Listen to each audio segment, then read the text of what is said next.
podría negar la suerte que tenemos. Me refiero a nosotros.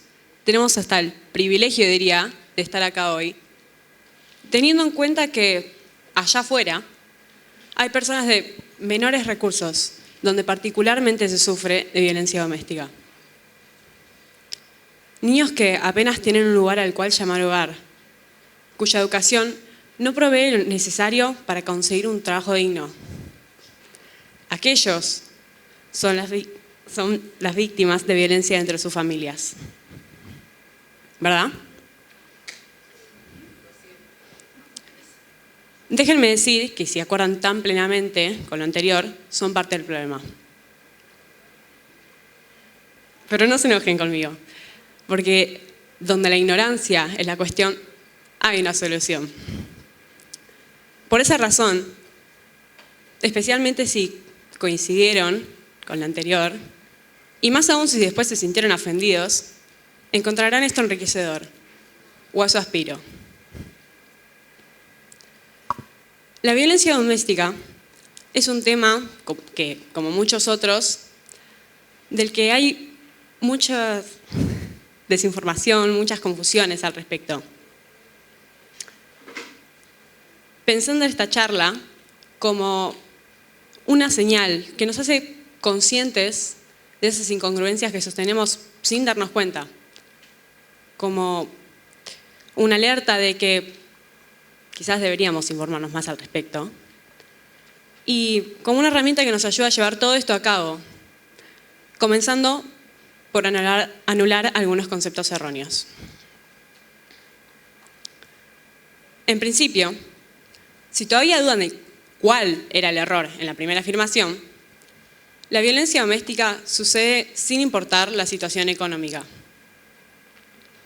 Es importante reconocer que la violencia doméstica y el dinero son dos asuntos completamente independientes y uno no conduce al otro. Si sostenemos que proveer un techo y necesidades básicas a un niño representa una familia amorosa, estamos justificando cualquier otro comportamiento que se puede estar llevando a cabo o exigiendo. Previo a que surja el comentario, soy consciente de que menores privados de un hogar, de educación, son altamente vulnerables. Así como advierto que menores como sus hijos o en una situación similar también son víctimas.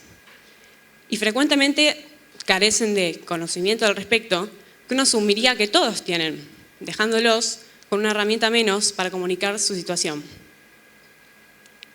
Ahí ya sé otro problema, el asumir. ¿Pueden confiar ustedes en su propio criterio? ¿O juzgan el funcionamiento de una familia en base a una percepción más superficial? ¿Por qué entendemos una familia estable económicamente como una familia estable emocionalmente, cuando estos dos no tienen nada que ver?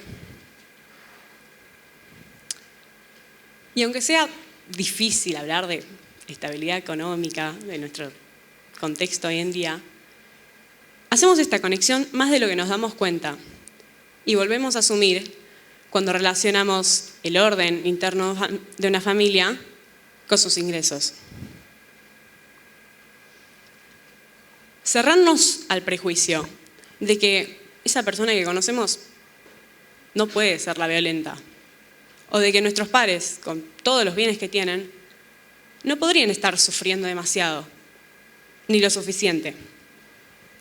Negarnos a calificarlo, a reconocerlo, es cerrar una salida, quizás la oportunidad de esa persona a pedir ayuda, de cambiar su realidad.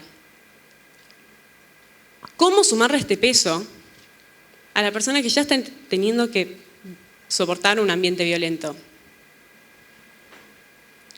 Hay veces que no nos hacemos ni idea, pero si ya resulta difícil, como mínimo, encontrar una persona a quien acudir,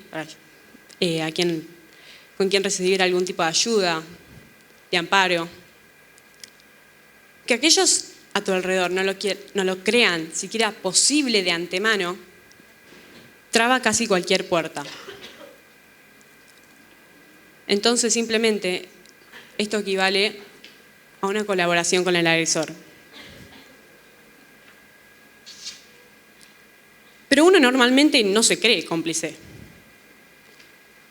Los indicios muchas veces son lo suficientemente difusos para ignorarlos si se esquiva el tema. Y creemos que, de ver señales más claras, haríamos algo al respecto. Pero en la práctica es más complicado. Esperamos señales más claras, más extremas, y se repite la historia de siempre. ¿Cuántos sabían algo al respecto y no pudieron hacer nada? O simplemente no hicieron.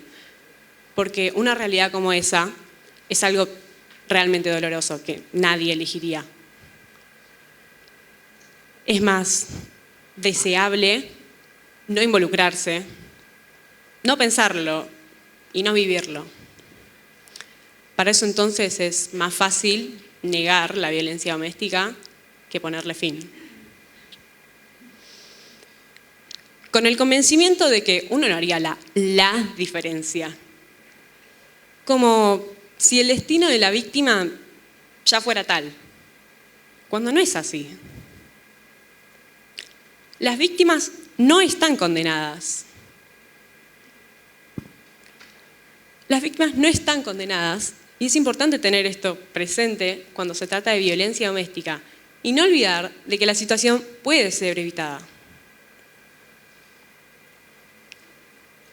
La razón por la que pongo tanto peso a aquellos que forman parte de la vida de la víctima es lo vulnerable que ésta resulta.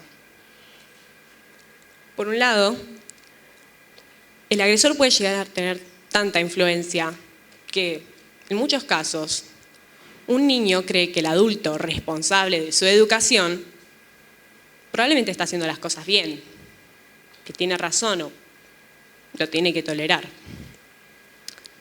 Y por el otro, ese mismo rol del adulto hace que muchos otros se cierren al mismo convencimiento indiscriminadamente.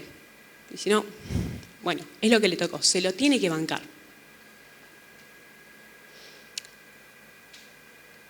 A partir de este punto, hay muchos otros temas que me encantaría poder abarcar, como aquellos tipos de violencia a los que les damos más importancia o más atención que a otros, sin razón aparente, pero la verdad es que todo eso va para muchas charlas más. Hasta ahora, espero que esos temas que sí pude cubrir sean de valor y que cada uno pueda quedarse con algo de esta charla para